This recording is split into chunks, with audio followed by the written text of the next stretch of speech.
Welcome everyone. It's a very exciting time to be a gamer with the PS5, Xbox Series X right around the corner, but an even more exciting futuristic field is the world of PC gaming. And as you see from the title, today I'm going to be showing you guys my new $5,000 gaming PC build. Now what makes this really scary is that this is a build that I put together myself, and I have never ever built a PC before. I've owned several PCs, but I've never built a PC from scratch. So putting an expensive PC together was probably one of the scariest things I've ever done. Now, for what could be better to see me absolutely scared out of my mind, putting together a super expensive machine and filming it all for your viewing pleasure? Well, that's exactly what you're gonna be getting in this video. The amazing folks over at MSI provided me with an incredible PC setup we're gonna be jumping into. And this is going to be my Black Ops Cold War PC. I'm gonna be streaming on it. I'm gonna be playing the game on PC. So get yourself comfy, grab a snack, grab a drink, because this is gonna be one hell of a video. And if you enjoy seeing an absolute idiot trying to put together an expensive PC, please drop a thumbs up on the video, because without spoiling it, I think we got there in the end. So let's get building, shall we? MSI sent me 3 huge boxes, so we'll start with the first one and start the build, which of course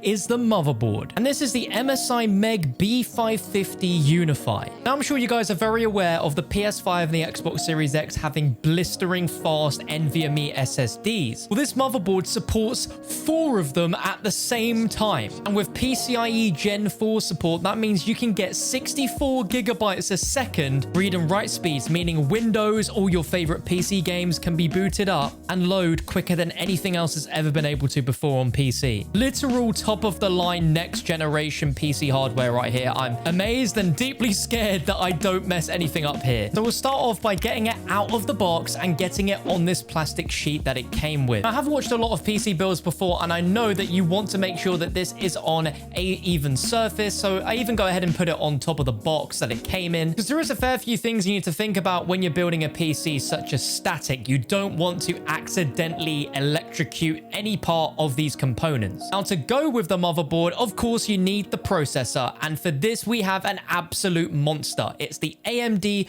Ryzen 9 3900 XT. Now this is a 12-core processor with 24 threads, with a base clock of 3.8 gigahertz, which is pretty quick. Now for someone like myself that not only plays a lot of games but edits a ton of video all the time, this is a powerhouse that's going to do both. So we need to install this thing. Now when I say I've never built a PC before, I've never touched a processor before, so I was being very careful here. But of course, standard stuff, you just pull the lever up and you got to line the CPU up with the motherboard. And I know this much, you don't want to touch the pins. You want to be holding the CPU by the edge, and it can only slot in one way. So when we drop it into place, it's a very snug fit. It just drops nicely and gently. I know you don't need to put any pressure whatsoever. Once it's in, it's in, and then we just got to put that clip back down so the CPU is held in place. And there we go. First ever CPU install right there. Now it's onto the RAM. We have some Trident Z RGB DDR4 RAM, and it can run at 3600 megahertz, which is fantastic for this processor. Now, out of any PC component ever, I've definitely replaced RAM before. It's so simple. It's just some clips holding it in place, so this was a breeze. Next up, it's time to install those blistering fast NVMe SSDs, and we're starting with our 1TB Byakuda 520 SSD, which has a read and write speed of 5 gigabytes per second. Absolutely insane when you consider how small these things are, and these are what you will find in your PS5 or Xbox Series X. These are really simple to install. You just slot it in at an angle, push down a little bit and screw it into place, and then put the cover back on and repeat. Now we've gotten this far, I think it was time to mount the motherboard into the case. And I've not even shown you the case yet. This is a really unique case, and it's the MSI MPG Sakura 500X. As you can see here, it is a full tower case, which is humongous, with beautiful RGB lights and fans around, and both sides have a thick tempered glass, which makes it really easy to access the internals. I don't know about you, but this is a really nice looking case. It's pretty straightforward. To get the motherboard in, I just had to screw it into place with 9 different screws. Now none of this can be powered without a power supply,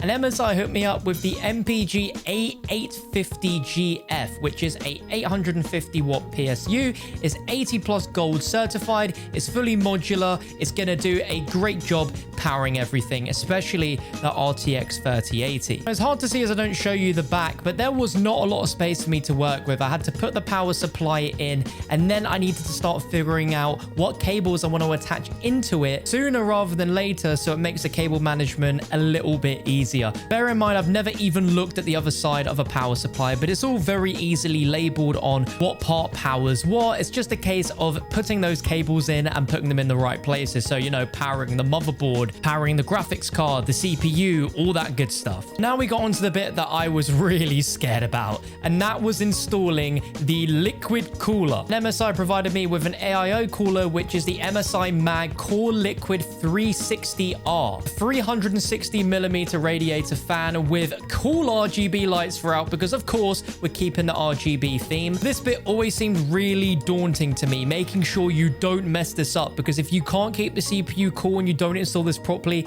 then your computer just won't work. And this took me a little while to figure out, because it comes with 3 fans that you need to attach to the radiator. And then I had to decide, where do I want the radiator? Do I want it on the top of the case, or do I want it on the front? Now, luckily the case has a 360mm radiator rack on the top, which made it super easy for me to install this thing. It was literally just sliding it in, which was really good. That's only one half. You then need to put the cooler on the CPU, and that's where you need to put thermal paste on the CPU. I went for a lovely X, and then I went ahead and lowered that thing on. There were hooks either side of the CPU, and it allowed me to screw it in, tightening each side just a little bit every time, so it's nice and tight. Now, I know what you're thinking. Yes, you can see the cables everywhere. This is an absolute mess, and I know, I'm so sorry. I wish I was good at this, but I've never ever done this before. The top back case fan needs to be powered by a connector on the top left of the motherboard, so I just couldn't tidy the wire. One day soon, I'll definitely go and cable manage everything so it looks amazing, but yeah,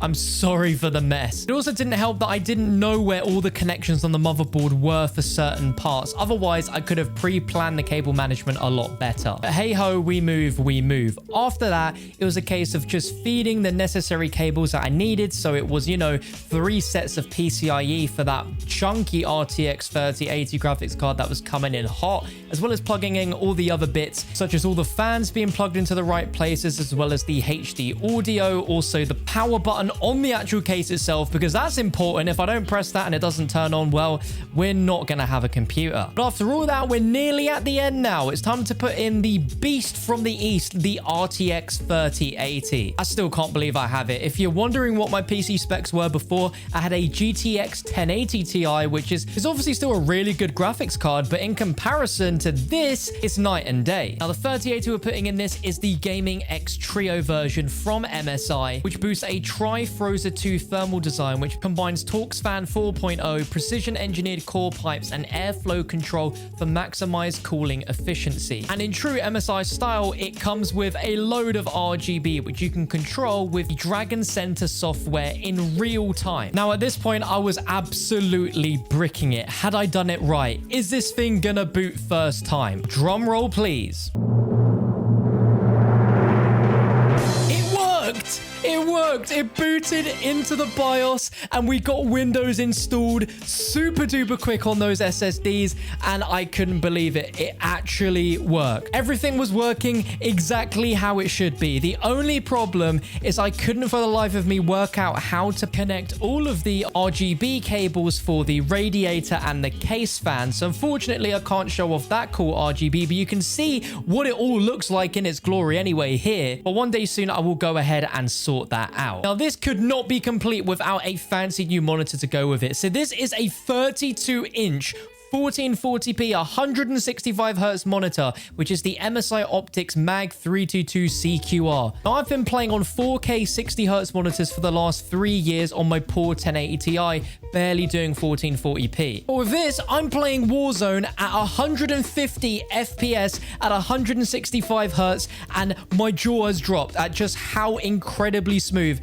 this is. Now, I wish I could show you this because YouTube sadly doesn't support 120Hz, but it looks looks absolutely ridiculous. The RTX 3080 is doing its thing. We've got the 3600 megahertz speed on the RAM, which is helping the CPU just boost and make this game run like butter. And I can't wait to see how good Cold War is going to look and run on this machine. What's mad is this monitor has RGB on the back, which is just so ridiculous.